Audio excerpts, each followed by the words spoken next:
Messieurs, cette vidéo est faite pour vous. Depuis quelques années, on subit une attaque contre la masculinité. Tout signe de virilité est attaqué. On n'a plus le droit de tenir les portes, plus le droit de vouloir travailler dur pour pouvoir permettre à notre femme de rester à la maison et éduquer nos enfants. Le monde moderne transforme les hommes en femmes. Il les castre en prétendant que c'est au nom de l'égalité. Arrêtons de parler de masculinité toxique. C'est simplement un délire des féministes et des wokistes qui cherchent à nous diviser. Comme j'ai déjà dit, la société d'aujourd'hui essaye de féminiser les hommes. Et les hommes ressemblent de moins en moins à des hommes, se comportent de moins en moins comme des hommes. Le bêta travaille pour la femme. L'alpha fait travailler la femme. Des discours antiféministes, sexistes et misogynes. Bienvenue dans la manosphère. On y dégrade en toute impunité les femmes et l'égalité. Des propos parfois violents, à la limite de la légalité. Les nanas, elles gagnent pas grand-chose parce qu'elles aiment pas bosser, qu'elles savent pas bosser, qu'elles ont peu de compétences. Les femmes aiment les connards. Plus tu t'en Vous n'êtes peut-être jamais tombé sur ce genre de vidéos. Et pourtant, elles pullulent sur les réseaux sociaux. Le public cible, des hommes, jeunes ou moins jeunes, qui se questionnent sur leur virilité. Elles seraient en péril dans notre société ? Vraiment ? On essaye de rendre les hommes honteux de leur masculinité et la plupart d'entre nous sont complètement perdus. Les hommes sont-ils menacés, comme veulent nous le faire croire ces vidéos ? Mais au fond, c'est quoi et comment être un homme aujourd'hui ?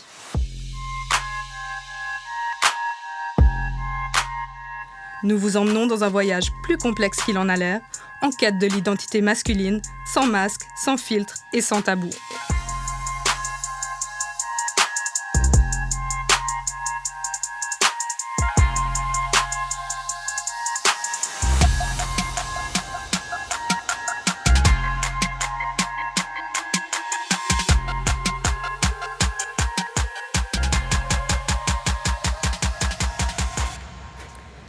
C'est en Suisse romande que nous rencontrons Martial Husson. Martial a grandi dans la banlieue parisienne. Très jeune, il quitte son quartier pour voyager. Il cumule alors toutes sortes de métiers, de marin-pêcheur à barman. À 40 ans, il opère un virage professionnel drastique. Il devient coach en séduction. La virilité, c'est devenu son fonds de commerce. C'est très bien. C'est lumineux. Oui, c'est estival. C'est parfait. La virilité est de plus en plus mal vue, parce qu'on confond souvent virilité et machisme. Et donc on empêche, on dit aux hommes d'aujourd'hui, il faut plutôt être gentil, il faut être égalitaire, tous pareils. Non. Malgré ce qu'on peut dire aujourd'hui, la grande majorité des femmes ne sont pas attirées par la faiblesse chez un homme. En fait, être un homme, c'est surtout quand votre famille, vos enfants, votre femme, même certains d'autres, disent le monde peut s'écrouler, cet homme, il tiendra la baraque. Moi, l'enseignement que je donne, et si vous regardez sur mes annonces, c'est devenir un gentleman moderne. Martial ne s'en cache pas. Il défend une masculinité virile et traditionnelle. Pour lui, être un homme, c'est répondre à des injonctions très précises.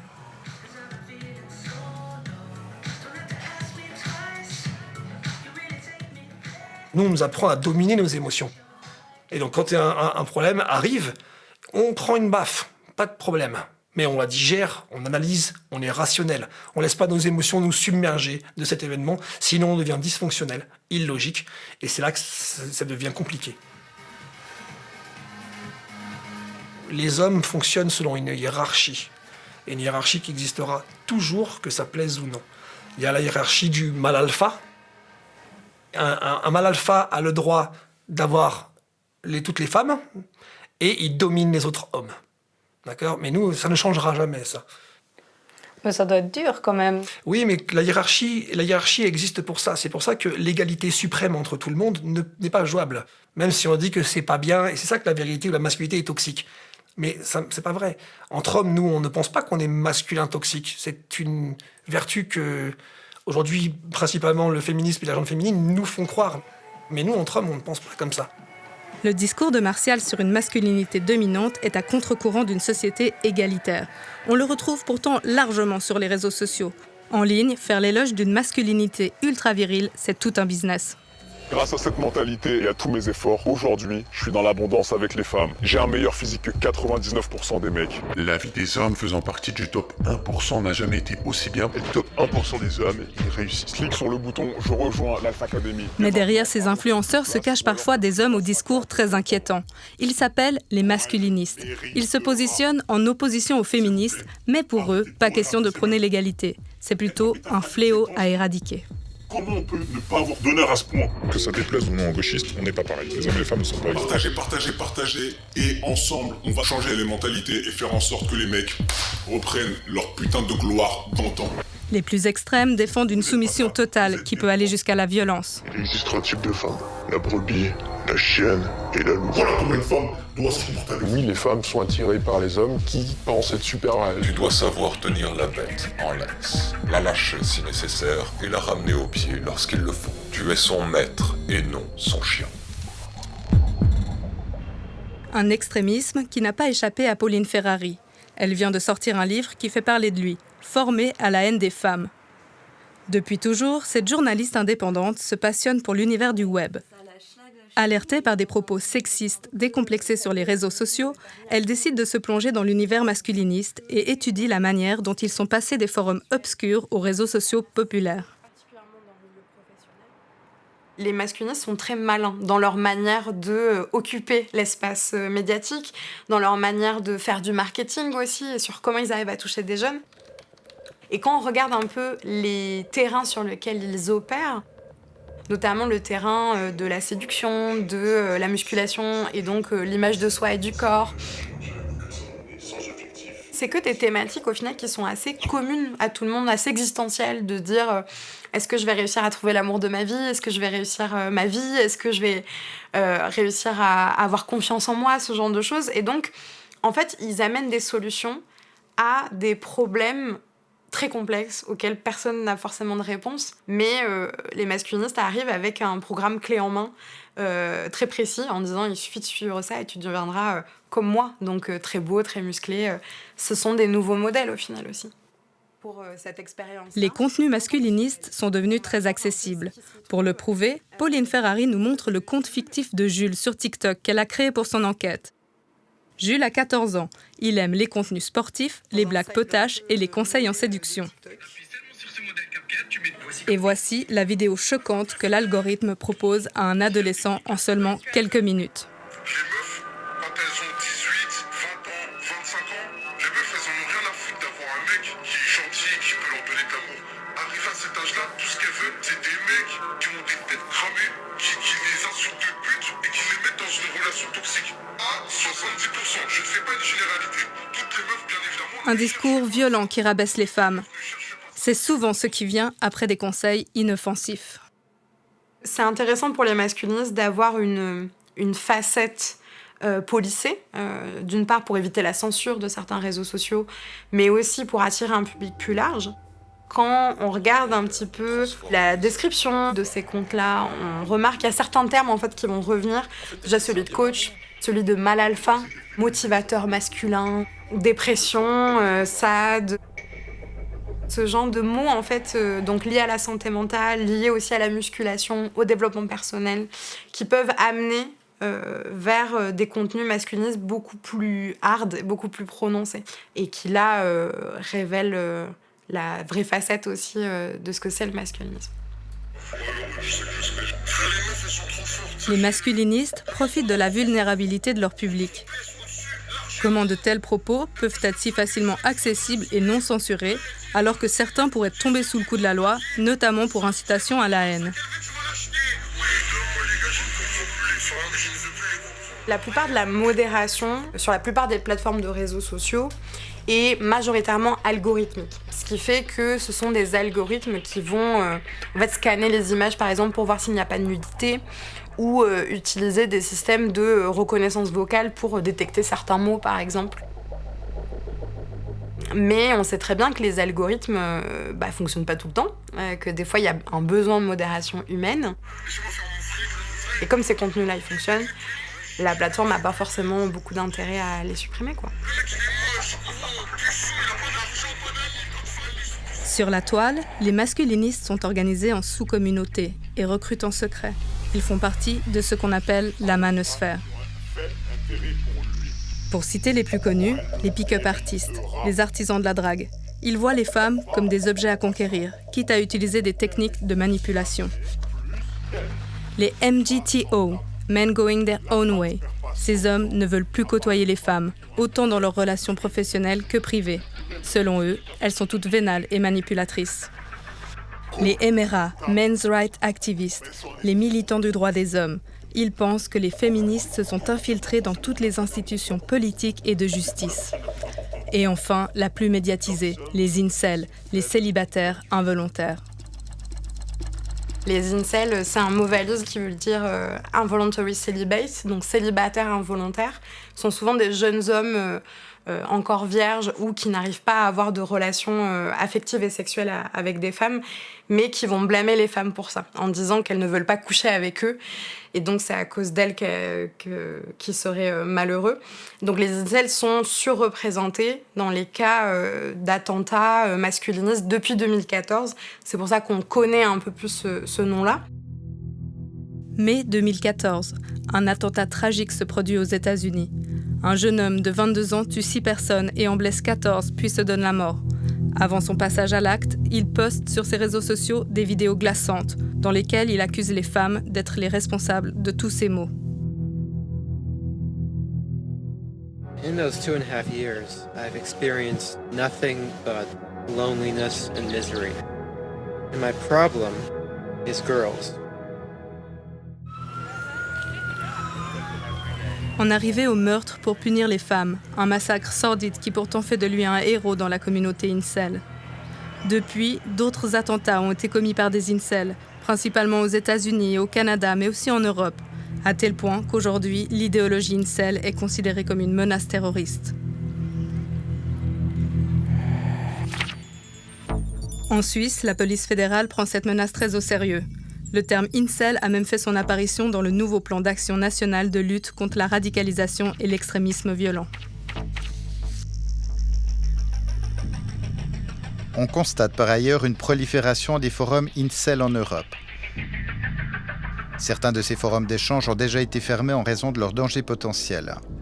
La prévention et la réintégration doivent intervenir sur la base d'analyses et d'approches sensibles au genre.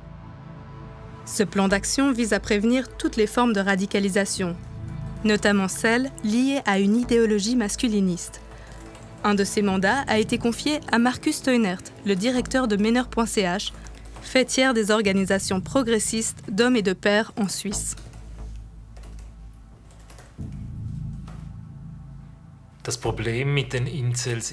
Le problème avec les incels, c'est qu'ils n'ont plus rien à perdre. Dans leur vision du monde, ils ne peuvent rien changer à leur destin. Ils pensent qu'ils ne sont pas assez attirants. Ils ne voient pas qu'ils provoquent cela par leur comportement. Et c'est ça qui n'est pas attirant pour qu'une femme s'engage dans une relation.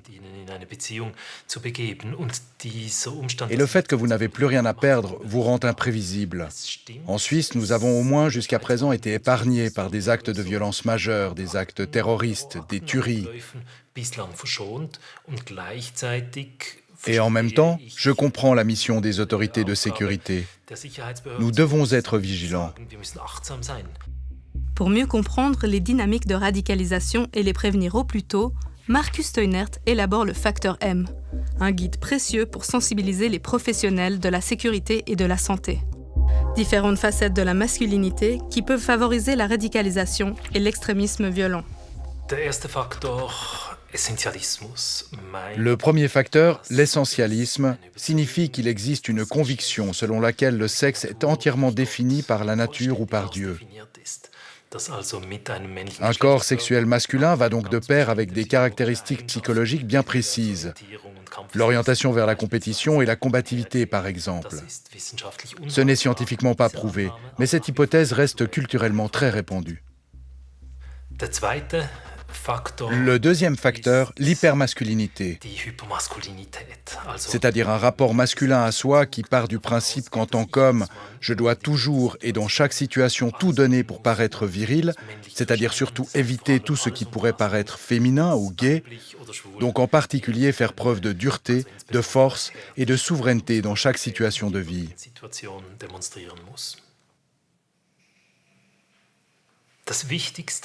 Le plus important dans la prévention est d'enseigner à tous les garçons, absolument à tous, au cours de leur croissance, le plus tôt possible, dès l'âge de 10 ou 12 ans, qu'être un homme, ça se façonne.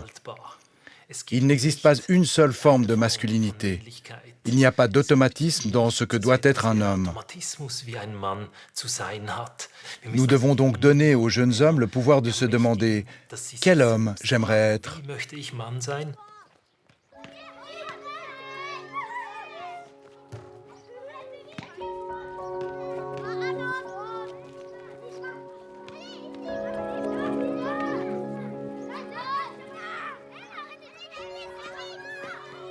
Prévenir les jeunes du danger le plus tôt possible face à des discours dangereux, c'est bien l'objectif. Et le travail commence à l'école. Nous sommes ici à Saint-Maurice, dans une classe de 11e. Ces jeunes ont entre 14 et 15 ans. Gilles Crétenant et Anne-Rémy Tritz donnent un cours pour promouvoir les relations saines dans le couple. L'occasion de réfléchir aux stéréotypes de genre avec les élèves. Comment ça s'appelle, ça, vous savez, ces modèles-là qui nous montrent être un homme, c'est comme ça, une femme, comme ça? Les clichés. Ouais, dans le langage courant, on dit les clichés extra. Puis vous savez un mot un peu plus scientifique. Toi, tu vois le mot un peu plus scientifique pour dire ça? Stéréotypes. Les stéréotypes, ouais. Qu'est-ce que vous avez, vous, comme préjugés ou stéréotypes que vous entendez régulièrement dans la société? Oui? La fille, c'est celle qui fait les ménages, la cuisine, etc. Et que l'homme, lui, fait le travail et il ramène l'argent. Il ramène l'argent. Qu'une fille, c'est sûrement plus intelligent qu'un garçon, ou qu'un garçon, il est plus rapide et plus fort qu'une fille. Ouais. Est-ce que vous avez un modèle d'homme, un modèle de masculinité, à quoi un garçon il voudrait ressembler? Musclé. Ok. Autre chose que musclé, d'autres types de... Oui? Grand, beau. Grand, beau. Moi, du charisme. Alors, du charisme, ouais. Et comment on fait pour avoir du charisme comme mec? Ça veut dire quoi? Tu as des idées un peu comment il faudrait le faire? Est-ce que ça correspond à ce qui vient d'être dit? C'est-à-dire qu'il faut être grand, beau, musclé, ça aide à avoir du charisme ou bien c'est pas lié pour toi? Ça fait un bonus, quoi. Vous avez des idées? La mentalité à CR7. C'est Cristiano Ronaldo? Ouais. Sa mentalité, elle t'inspire? Il y a quoi dans sa mentalité qui dit que tu voudrais bien faire pareil? Genre lui, il dit tout le temps que c'est le plus fort. Enfin, il se dit tout le temps il va réussir. Que c'est le plus fort qui va réussir, quoi, je sais pas. Et être le plus fort pour réussir, pour toi, Genre... c'est quelque chose d'inspirant? Ouais. C'est quelque chose que tu veux devenir? Être le plus fort, le plus performant, le plus charismatique. Un bref échange suffit pour réaliser que les injonctions traditionnelles et la masculinité virile portée par les masculinistes sont bien présentes.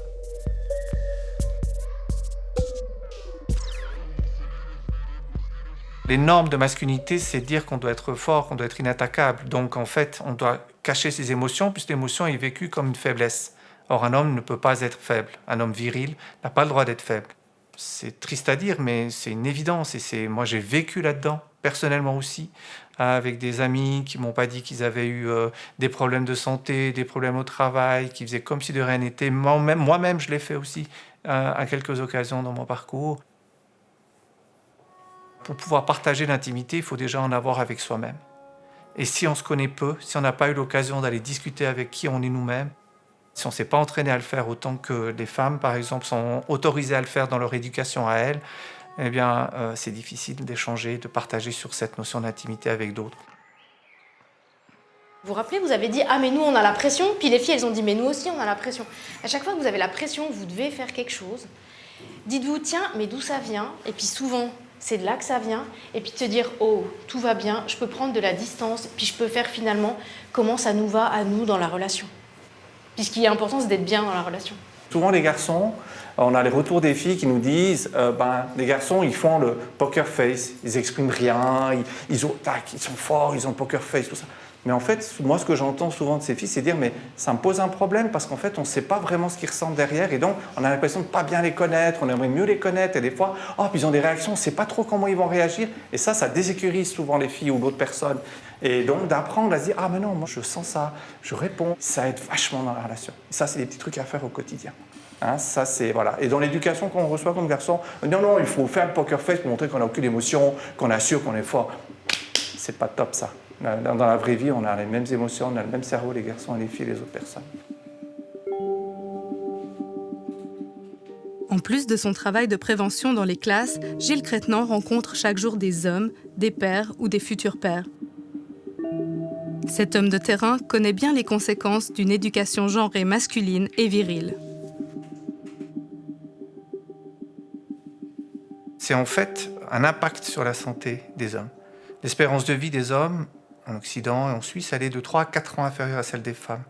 Le motif, ce n'est pas des histoires de gènes, c'est des comportements à risque. Lorsque on n'est pas outillé en tant que garçon, que jeune homme, comme à pouvoir amortir émotionnellement notamment des situations difficiles, eh bien on aura des réflexes soit de déni, soit d'opposition, soit vers l'extérieur, qui vont faire qu'en fait on ne va pas être adéquat. Et dans les comportements à risque, on les connaît, ils sont vraiment identifiés, espérance de vie inférieure résultant de cancer, cigarettes, alcool, tabac, de violences entre hommes aussi, bien entendu, beaucoup.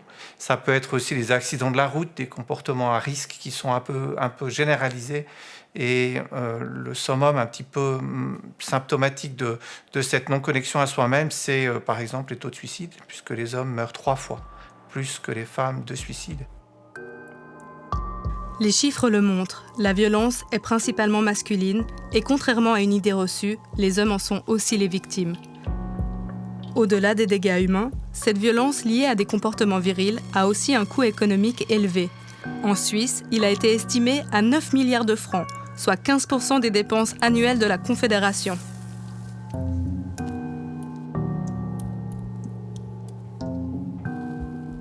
En fait, on subit en tant que garçon une certaine violence puisqu'on nous coupe de nos émotions, nos ressentis.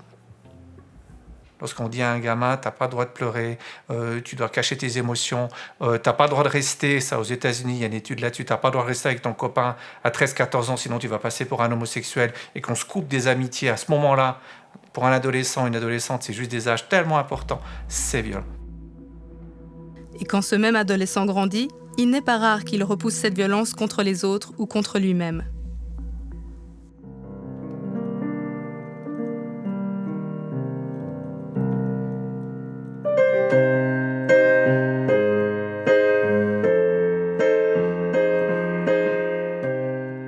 Cette violence, Christophe l'a vécue. Enfant, il a dû gommer tout ce qui était naturel chez lui, car on le qualifiait de garçon trop sensible. Ma mère me disait, voilà, si un garçon qui est trop sensible, il devient homosexuel. Voilà. Mais moi, j'avais, je sais pas, 8-9 ans. Qu'est-ce que je pouvais faire avec ça? Si j'étais sensible, alors j'allais devenir homosexuel. Et d'un autre côté, c'était l'homme très viril, mais limite prédateur. Et moi, je voulais être aucun des deux. Et ça m'a complètement déboussolé. Et j'avais toujours l'impression que je devais me faire violence pour devenir autre chose, pour être accepté par les autres. Et l'idée s'est développée que je ne mérite pas d'être aimé, que je ne mérite pas d'être apprécié, que je ne mérite rien en fait, que je ne vaux rien. Et que si j'avais été une fille, j'aurais été valorisé pour mes qualités, alors qu'en tant que garçon, j'étais dévalorisé pour ça.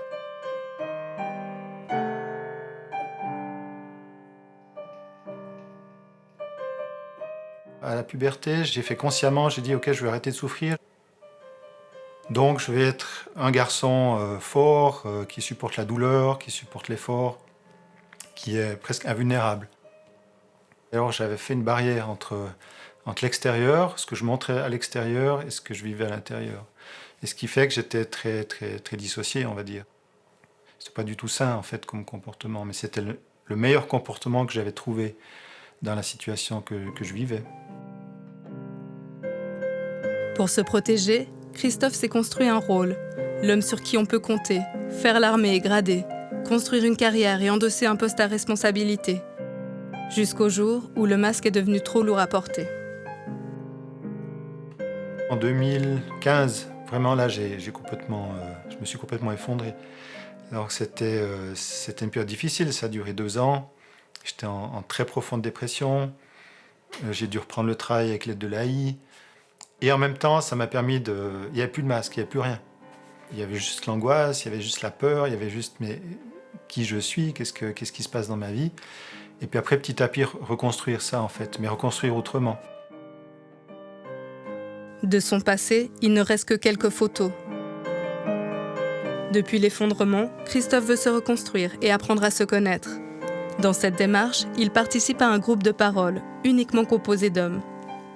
Alors c'était tout un questionnement par rapport à quel homme je suis, quel homme j'ai envie d'être, quel homme j'ai envie de devenir. Aussi un peu de solitude, de me retrouver en disant mais j'ai l'impression d'être le seul à ressentir ce que je ressens et comment je fais, comment je me débrouille. Si je suis en contact avec d'autres hommes, peut-être ça va m'aider, me donner des pistes pour évoluer, pour me sentir mieux aussi.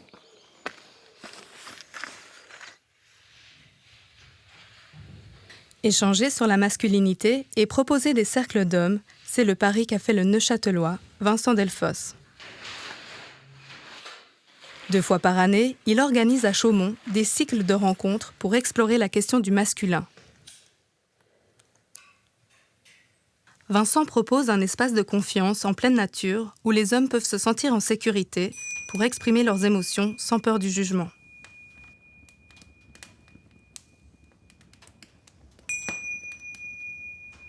Je vous invite tout simplement à mettre la conscience sur les points de contact. Vous puissiez sentir le poids de votre corps sur la terre.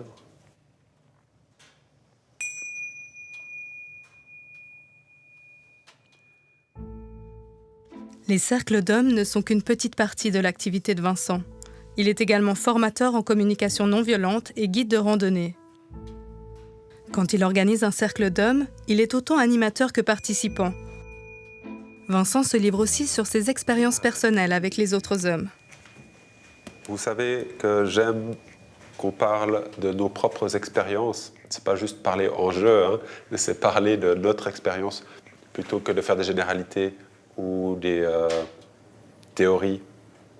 Ici, je crois que ce qui est précieux, c'est l'expérience de chacun. Donc, si vous avez très envie de raconter une histoire, racontez plutôt pourquoi c'est précieux pour vous de raconter cette histoire. Quelque chose qui est récurrent dans les cercles d'hommes que j'anime ou auxquels j'ai pu participer, c'est vraiment ce « Ah, je suis pas le seul ». Ah, ça fait du bien d'entendre « Ah, je suis pas le seul à vivre ça. Ah, je suis pas le seul ». Moi, j'aimerais être plus dans l'être. Et puis ça c'est du job, j'y arrive pas encore. Ouais. Voilà. C'est toujours intéressant quand on sent que l'autre est authentique, ben, tout d'un coup, la discussion, elle devient vraiment intéressante, ouais. Vraiment passionnante. Quand on sent qu'il y a une mise en scène, c'est moins intéressant. Enfin, voilà. L'autre côté... L'exercice de ce soir, oser révéler 2 facettes de sa personnalité. Celle qu'on décide de montrer au grand jour et l'autre plus secrète. Parce que j'adore tout ce qui glisse. J'ai aussi envie de vous partager... Ça a bougé en vous entendant parce que je me dis « Ah mais ça c'est un petit peu mon histoire en fait. » J'ai plusieurs fois souffert de côtoyer des gens pendant plusieurs mois, parfois plusieurs années, en ayant eu l'impression d'avoir été extrêmement authentique et d'avoir de retours qu'on ne me connaissait pas. Parce que parfois, j'avais l'impression que ma vie intérieure était tellement intense qu'elle devait se voir sur ma tête, quoi. Et en fait, pas tout à fait. Du coup, aujourd'hui, je prends plus souvent le risque de dire. Parce qu'en fait, si les choses ne sont pas dites, elles sont rarement entendues. Les participants ont accepté notre caméra dans ces échanges pourtant très intimes. J'ai passé la plus grande partie de ma vie à faire, réaliser une sorte de plan que je m'étais fait à 25 ans, quelque chose comme ça, qui m'a porté très loin en termes de carrière, de famille. Je renie absolument pas ça. Mais en fait, ça m'a caché de qui je suis depuis maintenant 6 ans. J'essaye d'être le plus présent avec moi-même et d'être sans devoir jouer ce rôle que je jouais auparavant. Au fur et à mesure que le soleil se couche, la parole des hommes se libère et fait écho.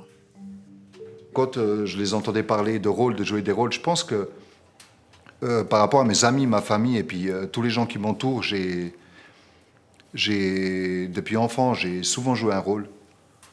Je viens d'une famille avec une grosse histoire, je veux dire, et c'était pas toujours évident dans cette famille-là. On parlait la dernière fois de sujets de violence, et il y a eu beaucoup de violence dans cette famille.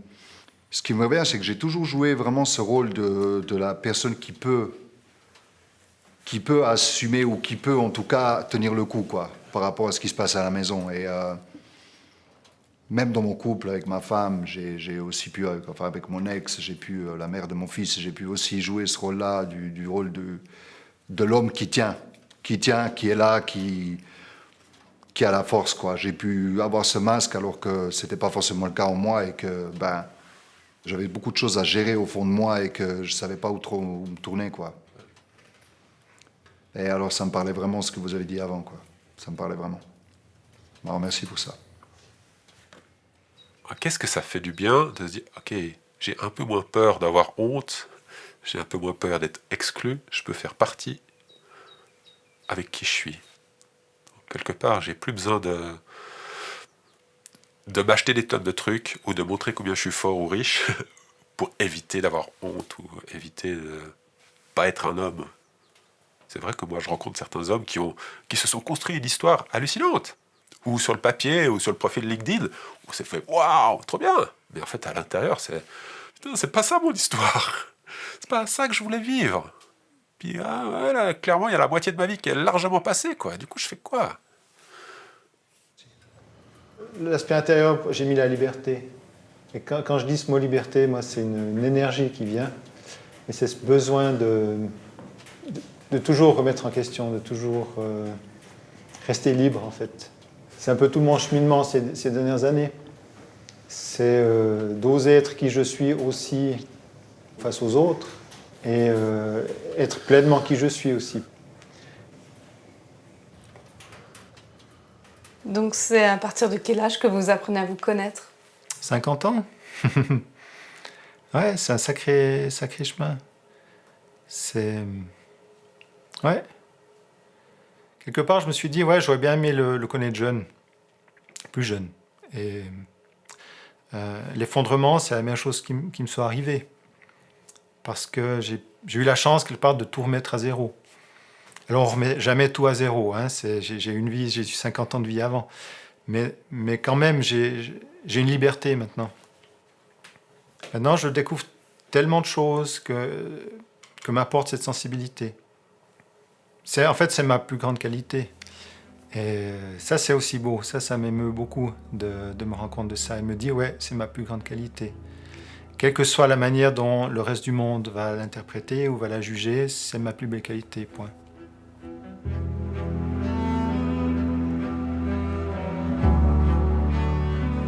Autrefois, on ne remettait pas en question les normes d'une masculinité traditionnelle. Mais qu'en est-il aujourd'hui? Les stéréotypes de genre sont-ils dépassés?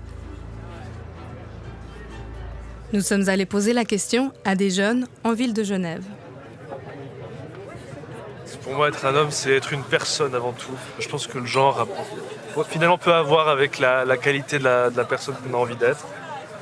Et je pense qu'être un homme, ça veut vouloir dire beaucoup de choses. Ce qu'il faut, c'est juste que ces conceptions-là n'empiètent pas sur celles des autres et soient respectueuses du bien-être social commun.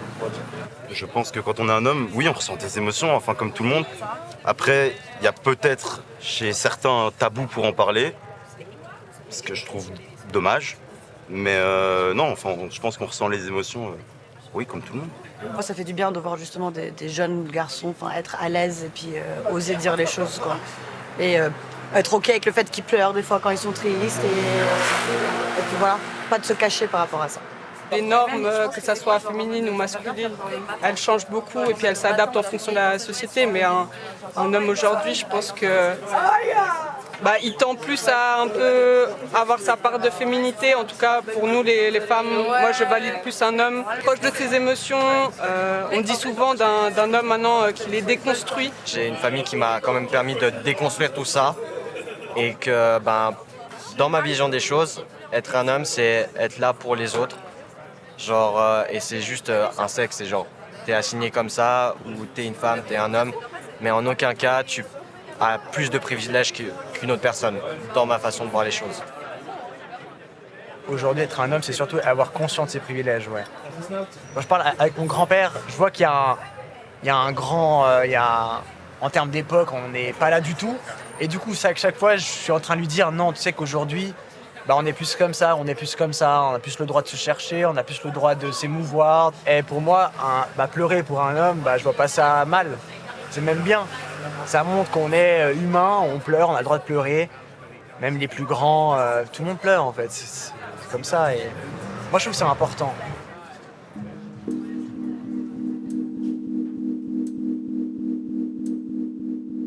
Alessandro a 32 ans et depuis quelques années, il tente de déconstruire les injonctions liées à une masculinité virile et dominante. Le fait d'être un homme, la société me dit « t'es comme ça ».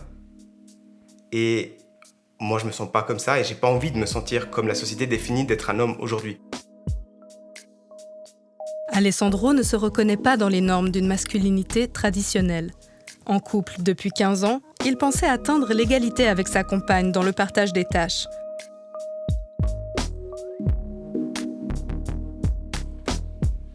En bon scientifique, pour en avoir le cœur net, il a élaboré un tableau Excel.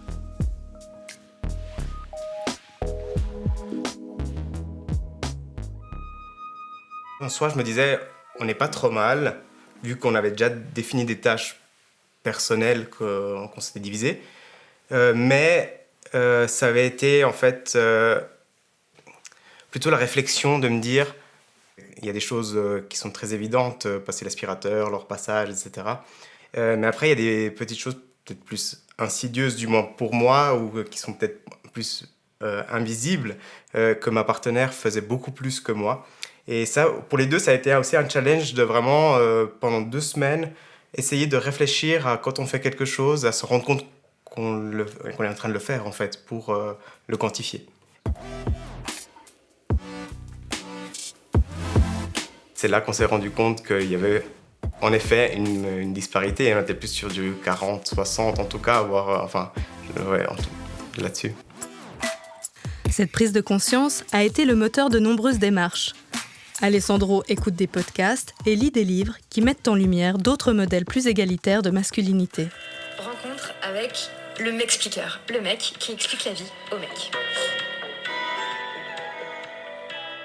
Ça a été un peu une révélation, au-delà de juste ce qu'on a un peu l'image des tâches ménagères, etc. En fait, de se rendre compte qu'en tant qu'homme, on peut avoir un impact, autant au niveau professionnel, dans la vie de tous les jours, etc. Et du coup, c'était un peu de se rendre compte de toutes ces choses qui étaient un peu invisibles. Et le processus de réflexion a été de me dire, en fait, je suis pas en accord avec ça. Alessandro s'est sensibilisé au sexisme ordinaire et veut agir. Il remet en question ses privilèges en tant qu'homme et s'interroge sur ses comportements, innés ou sociétals. Depuis une année, il va plus loin dans sa démarche. Alessandro investit son temps et son argent dans les coachings avec David Saltiel. Salut Alessandro. Salut David. Bienvenue. Merci. On va commencer un peu comme d'habitude. Est-ce qu'il y a des choses que tu voudrais partager par rapport à nos dernières séances, les dernières choses qu'on a vues ensemble, sur lesquelles tu voudrais qu'on revienne? Non, il me semble que ça va. Ce qui a été très intéressant pour moi, en tout cas, c'est surtout de prendre conscience du panel aussi d'émotions. J'ai l'impression que c'était un peu... soit j'étais content, triste ou en colère, et ça s'arrêtait là. Et il y a toute la dimension du besoin, en fait. Et ça, c'est quelque chose que j'avais jamais conscientisé, ni réfléchi à, OK, en fait, s'il y a une émotion, quel est le besoin que j'ai actuellement? Et ça permet aussi, d'un point de vue cognitif, de venir apporter OK, il y a cette colère, il y a ce besoin, et de se connaître mieux soi-même, en fait. Oui, c'est vrai que cette question de limite besoin... c'est presque un travail d'une vie. C'est sûr que c'est toujours compliqué de vraiment les voir, de les observer, surtout sur le moment. Ouais. C'est toujours ça, et pareil sur la... David Saltiel n'est pas psychologue, mais consultant en masculinité. On pourrait même le qualifier de spécialiste de la déconstruction des normes traditionnelles de masculinité. Forcément, on a intégré des comportements liés aux structures de domination et de pouvoir. Forcément, on est dans cette société-là. Et moi, le premier. La première chose que je dis à mes clients en session, moi, je suis sexiste. Évidemment, j'ai intégré ces comportements-là, comme tout le monde. Alors après, j'essaye de les enlever, de les diminuer, mais ça, c'est sûr que c'est un travail d'une vie. Moi, j'ai essayé de sortir de toutes ces injonctions-là. J'aime bien le maquillage, bah j'en porte. Enfin, pour le coup, c'est vraiment aussi simple et basique que ça. Moi, je suis pas là pour donner de nouvelles injonctions, je suis là pour ouvrir le champ des possibles. Moi, je pense que c'est ça qui est important. C'est ne restez pas bloqué dans votre vision de ce que vous pouvez être. N'hésite pas à regarder aussi un peu les autres émotions qu'il y a sur la roue, parce que c'est vrai que la colère, parfois, elle va venir cacher d'autres émotions, hein, notamment dans les constructions en tant qu'homme. C'est l'émotion la plus validée sociétalement, donc parfois ça peut être de la tristesse, de la peur, et en fin de compte, le réflexe, parce qu'il y a de la douleur, parce qu'il y a de l'inconnu, c'est la colère. Donc après, ça peut être là vraiment de la colère, mais juste le petit rappel pour que toi, prends le temps de regarder s'il n'y a pas aussi autre chose à ce moment-là derrière. Peut-être, c'est vrai que maintenant que tu dis ça, ça pourrait être associé peut-être à une certaine tristesse. Qu'est-ce qui vient générer de la tristesse chez toi? En ayant conscience de mes émotions, je les communique beaucoup plus. L'autre personne peut partir dans une défensive. Je comprends tout à fait en fait, le côté défensif. C'est juste que du coup, dans ce cas-là, bah, moi, ça peut entraîner justement ce sentiment de ne pas être compris et qui peut avoir cette colère. Et du coup, la discussion devient moins constructive en fait. Mon discours, hein, parfois, a tendance un petit peu à irriter certains hommes. J'en suis conscient. Je pense qu'il y a un côté très identitaire, hein, la construction genrée. Ce que ça veut dire pour nous d'être un homme, c'est inscrit profondément. Donc, venir le chambouler, le questionner, ça peut être très confrontant. Cette émotion, sans en fait l'amoindrir.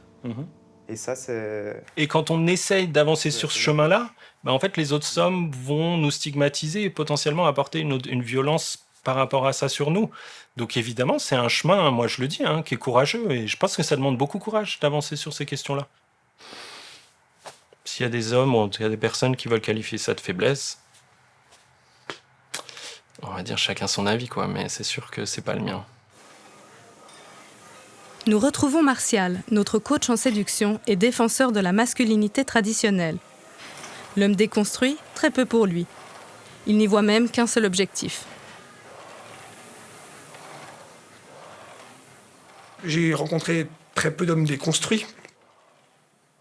Mais je pense que les hommes un peu féministes qui se complaignent, tout ça, c'est aussi une nouvelle stratégie de séduction. Parce que je vais vous dire un truc, si demain les femmes menaient un accord en disant bah, tous les hommes doivent être comme ça, donc déconstruits, tous les hommes doivent être comme toutes les femmes le disaient, pour pouvoir coucher avec nous, bah, tous les hommes le feraient.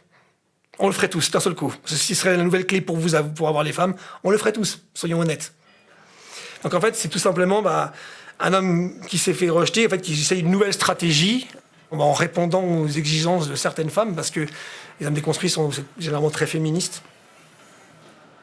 Moi, je pense que les hommes qui sont déconstruits, bah, ils acceptent tout dans l'espoir de se faire accepter surtout. Il y a des hommes qui utilisent la manière de se déconstruire pour séduire des femmes, je pense. Mais si, en fait, le but principal est juste d'avoir quelque chose de façade, un peu on se vernit de féminisme peut-être, pour en fait arriver à un but qui est juste de la séduction, et ça amène un côté péjoratif en fait à la démarche. C'est plus facile de pas se remettre en question et de rester sur nos acquis, nos privilèges, etc. En fait, c'était beaucoup plus facile de rester là-dedans que d'entamer un processus, j'ai l'impression. Et donc, pourquoi on le fait ? Peut-être, en tout cas de mon côté, c'était une vision de... Je me rendais compte que si j'entamais ça, je voyais une meilleure version de moi. Plus en accord avec mes valeurs aussi. Et ça a que amélioré autant la dynamique de couple, autant aussi en fait le cercle amical, où en fait ça a vraiment développé des amitiés plus authentiques. La démarche d'Alessandro reste marginale et souvent critiquée. Il a longtemps hésité à témoigner par peur de représailles. Son discours nuancé a bien moins de retentissement que les slogans chocs des masculinistes.